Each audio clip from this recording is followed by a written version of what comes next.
Hey guys, what is up? Hope everybody has been having a good day. Happy to be back with episode 19, part 1 of my golf vlog series.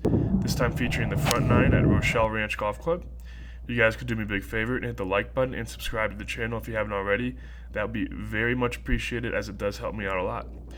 So, I would definitely call this golf course the definition of a hidden gem.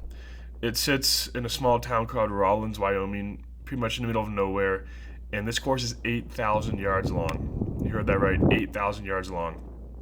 And it's a ton of fun to play this course. It's absolutely beautiful, and I thought you guys would really love to watch this because it's at almost 7,000 feet of elevation, so the ball goes absolutely forever. So I think you guys will really enjoy this episode. So pretty good start here. Got about probably 12 feet left. Made a good putt. Just kind of went on the high side a bit. So I'll clean that one up for my par.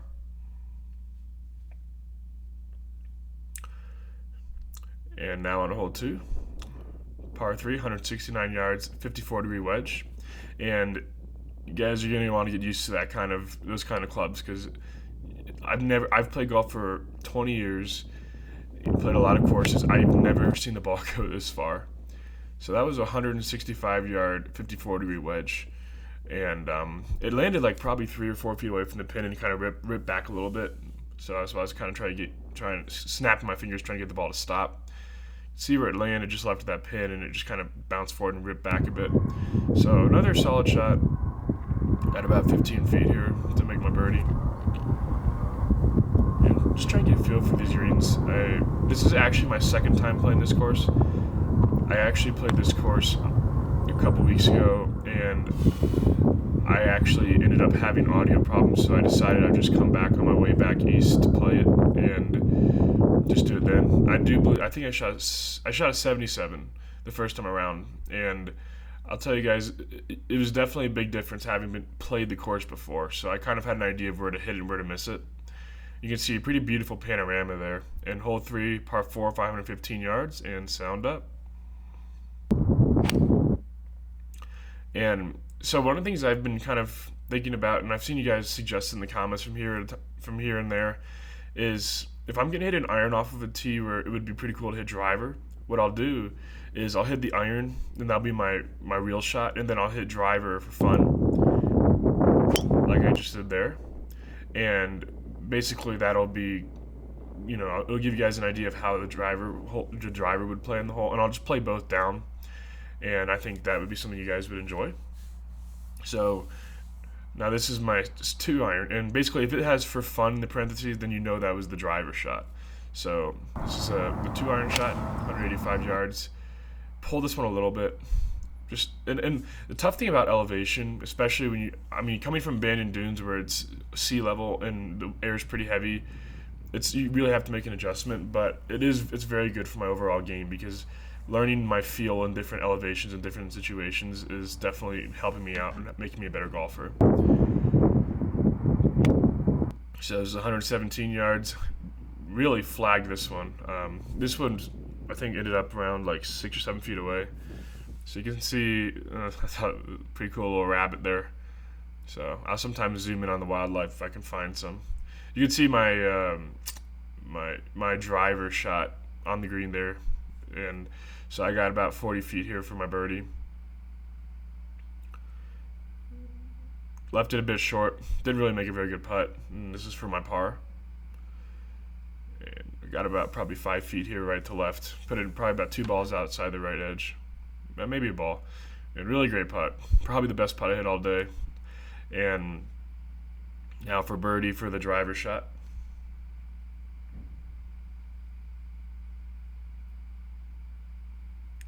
Just not a good putt at all. And something I'm sure you guys would be interested to see how I do with my driver compared to my 2 iron when I play both down. And you guys might wonder, why do I like hitting irons off the tee so much? Well, golf is not a game of speed and distance so much as it is a game of control and accuracy. If you can have control and accuracy, you can play the game very well. And it's all about being long enough. However, the longer you are with that speed and with that accuracy, obviously it gets exponentially easier to play the game.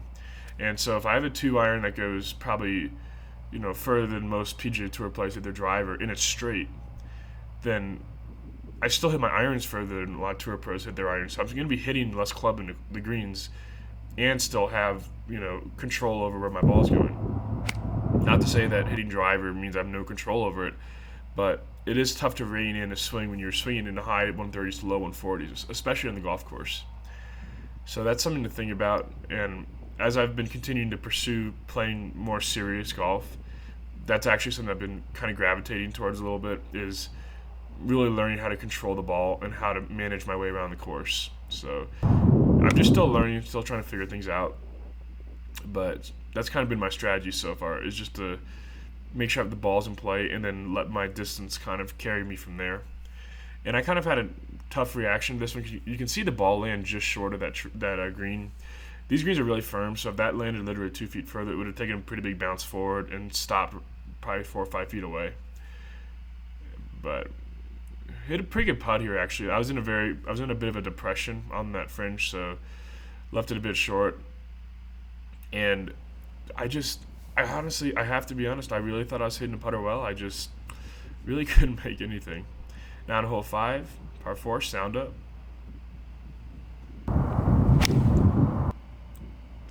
Pretty good 7-iron here. And the biggest thing is I knew where to put this ball. I knew exactly how far I needed to hit it to get it over those bunkers and short of that fairway bunker.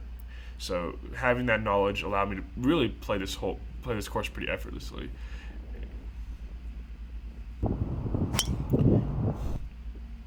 Now driver just for fun. Pulled it a little bit, but it's still going to stay in play. And so, yeah, if you guys really enjoy that, let me know, and I'll definitely make sure to make that a pretty regular part of the series.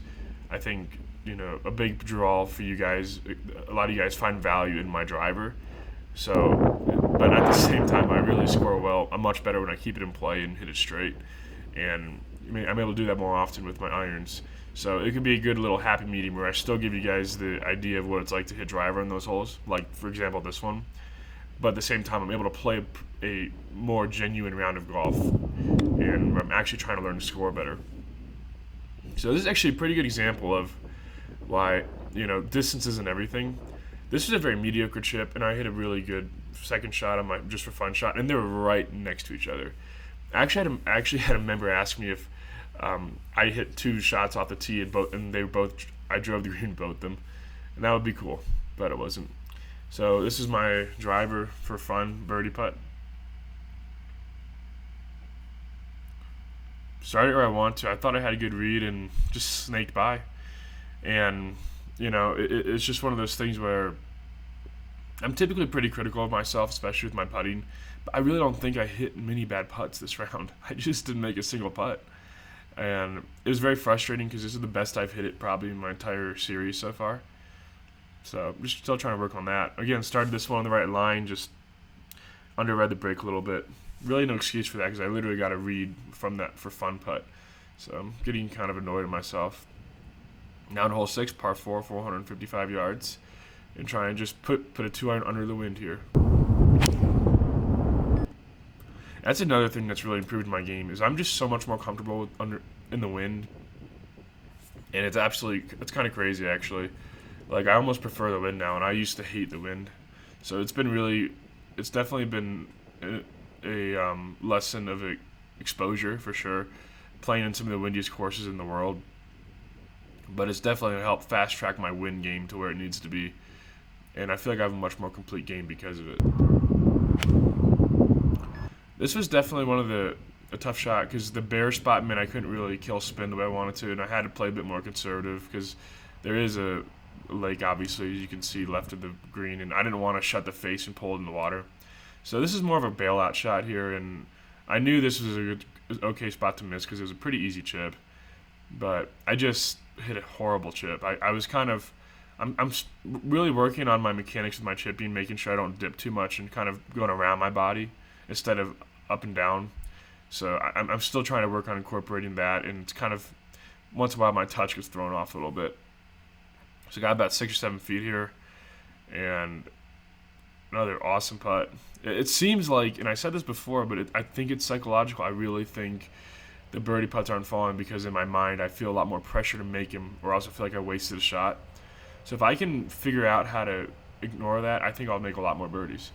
And now, hole 7, par 3, like 245 yards, and this is a beautiful shot.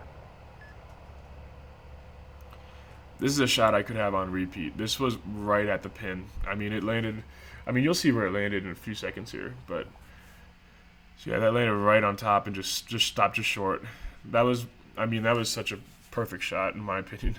So that was really nice to see, and I'm just hitting the ball great right now, really attacking the greens and yeah, just making great stroke. I think I'm making, like, again, just another putt that just skirted the edge. I mean, it's getting really, really frustrating. And I think it can really work negatively on you when you start missing a lot of putts like that, because what happens is you start feeling negative over the ball, and it starts to spill into your long game, and you start hitting bad shots off the tee as well. So you really have to work hard to maintain those positive vibes and kind of keep that good energy going. So this is a hole you definitely don't want to hit driver. There's almost no room once that brush comes in. And the toughest part about Rochelle Ranch is you cannot hit it into that brush. If you hit into the brush, it's very, very tough to recover, especially because there's rattlesnakes and a lot of other crap in there. But if you keep it in the fairway, this is a very, very, very playable course for score. Like, it is 8,000 yards, but the elevation and all that makes it a little bit easier. I mean, this is a course, I feel like if I got another round on this course and I really had the greens dialed, I think I could shoot a 66 or 7 pretty easily, as long as I kept it in play. Obviously, that's a big if, but I think as I've been practicing more and more, my game's been getting tighter and tighter. And here, another birdie putt inside of 15 feet. So again, just trying to make a good stroke here. And just, yeah. I was definitely starting to get frustrated. I mean, yeah, I really have nothing to say to that. I'm making good putts. They're just not going in. It is what it is. Now to hole 9, par 4, 493 yards, 5-iron, sound up.